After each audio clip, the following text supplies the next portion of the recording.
കോഴിക്കോട് ബ്രഹ്മസ്ഥാന വാർഷികത്തിന് മുഖ്യ കാർമ്മികത്വം വഹിക്കാനായി സദ്ഗുരു ശ്രീ മാതാമൃതാനന്ദമയി ദേവി മെയ് 30 വൈകിട്ട് കോഴിക്കോടെത്തും. അമ്മയെ ആശ്രമ കവാടത്തിൽ പൂർണ്ണകുംഭം നൽകി സ്വീകരിക്കും. മെയ് 31, ജൂൺ 1 തീയതികളാണ് വാർഷിക പരിപാടി. 2 ദിവസങ്ങളിലും അമ്മയുടെ ഭക്തിഗാന സുധ, പ്രഭാഷണം, ധ്യാനം എന്നിവയുണ്ടാകും. ഉച്ചയ്ക്കും രാത്രിയിലും അമ്മയുടെ ദർശനമുണ്ടാകും. അമ്മയെ കാണാനും ബ്രഹ്മസ്ഥാന വാർഷിക മഹോത്സവത്തിൽ പങ്കെടുക്കാനുമായി എത്തുന്ന ഭക്തജനങ്ങൾക്ക് വിപുലമായ സൗകര്യങ്ങൾ സംഘാടക സമിതി ഒരുക്കുന്നുണ്ട്. എല്ലാ ദിവസങ്ങളിലും അന്നദാനം ഉണ്ടാകും. 10,000 പേർക്ക് ഇരിക്കാവുന്ന പന്തലിന്റെ പണിയും അവസാന ഘട്ടത്തിലാണ്.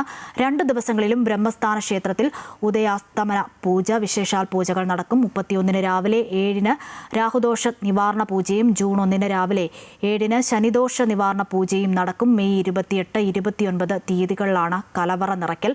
പത്രസമ്മേളനത്തിൽ മഠാധിപതി Swami Vivekamrithanandapuri, advocate PK Sreedharan Nair, Venu Thamarassery, MP Pradeep Kumar, Vinayadas, Sivaprasad, NP Soman എന്നിവർ പങ്കെടുത്തു.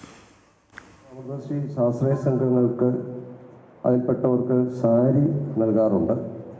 അപ്പോൾ അതിൻ്റെ ഒരു ചടങ്ങ് ഇവിടെ ഉണ്ടാവും. അതിനുശേഷം അമ്മയുടെ സത്സംഗം ആയിരിക്കും ഉണ്ടായിരിക്കുക. സത്സംഗത്തിന് ശേഷം അമ്മ നയിക്കുന്ന ധ്യാനം ഉണ്ടാവും. അതിനുശേഷം ഭജന ഉണ്ടാവും.